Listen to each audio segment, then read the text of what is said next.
What's going on, everybody? Welcome back to Adobe's Learn from the Pro series. My name is Novak. In episode 1, I taught you guys the essential setup for creating a lot of these music video-esque visual effects using the RotoBrush tool to isolate our subject and our background. Now we're going to dive into what you can do with this setup to spice up your videos, add a little bit of smooth motion. So let's hop into Adobe After Effects and get right into it. So what I'm going to do off the start here is let's delete this shape layer that I used just to show you how we can place things behind our subject with the rotoscoping. We'll delete that for now. We're going to come back to that in the next episode.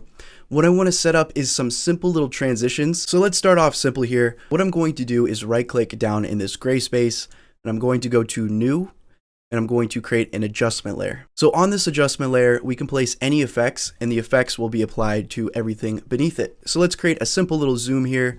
I'm going to go to my effects and presets over on the right and search for the transform effect. So let's place that transform effect onto our adjustment layer. And then with that transform effect in our effect controls in the top left, all we need to do is start our cursor here at the beginning of our footage or wherever you'd like to start your zoom. And then in our effect controls again, let's go ahead and just click on these little stopwatches. That'll toggle the animation. It'll create a keyframe, which allows us to transform the video in any way we'd like. So let's scroll a little bit on the timeline here. And once we've scrolled, let's go ahead and just grab the scale in our effect controls and just crank that up. And let's also take the position and move that over to the left so that that's a little bit more centered. If we open up the adjustment layer, open up effects and transform, you guys are going to see what we're talking about here with those keyframes. So if you pay attention to the values, you'll see that the scale starts at 100.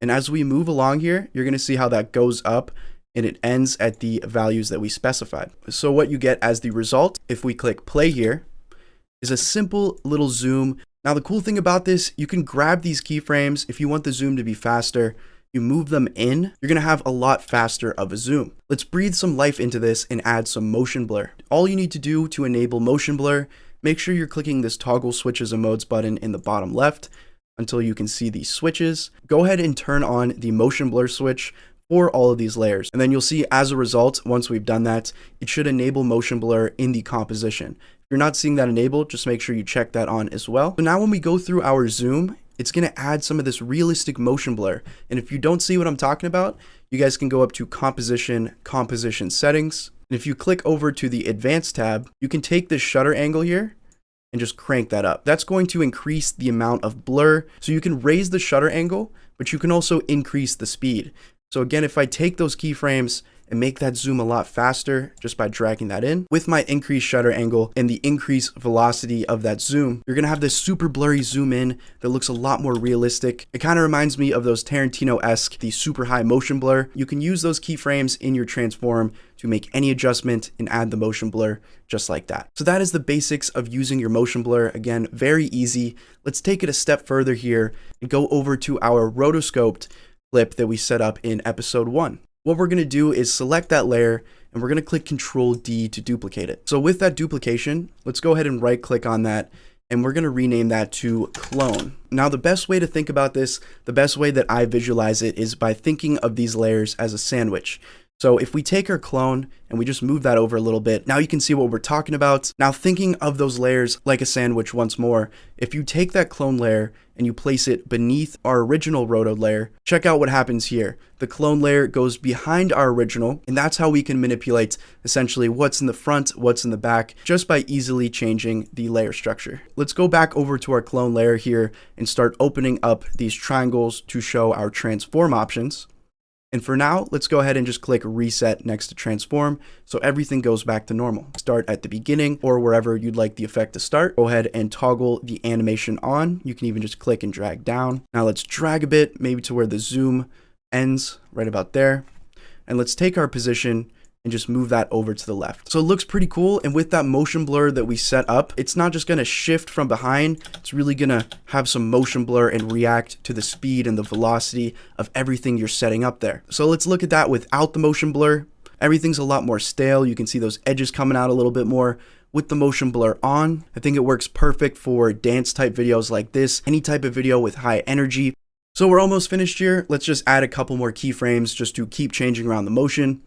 So back up in our adjustment layer, we'll open that up until we're back in our transform. Let's drag to where he sort of cocks his head back. And right before he does, we're going to go ahead and set another keyframe. So just click these buttons here next to scale, position, anchor point, and then drag a little bit to the point of contact here. And we're just going to keyframe again. And this time click reset. Let's do the exact same thing to our clone layer here. So right before he kind of cocks his head back, what we're going to do is again, set our keyframes at that position, move over a couple of frames, and then just click reset. And there you guys go. Swivels, follows the motion. In my opinion, one of the best things to know as an editor is being able to edit to the music, follow the beat, have the visual match the song. And this is one of those effects and one of those techniques that can really help you breathe a lot of life into stale footage. So hope you guys did enjoy. In my opinion, one of the most essential skills to know as an editor is matching the audio with the visual. And this tutorial is one of those tools that can really help you with that by adding smooth motion, having full control over the movement of the scene. So if you did enjoy, slap a like on the video. If you'd like to see more from me, my channel name on YouTube is Max Novak and my Instagram is _Max Novak. In part 3, we're going to dive into adding things behind your subject. If you're interested, the playlist should be to my right. As always, guys, thank you so much for watching, and I'll see you in the next one.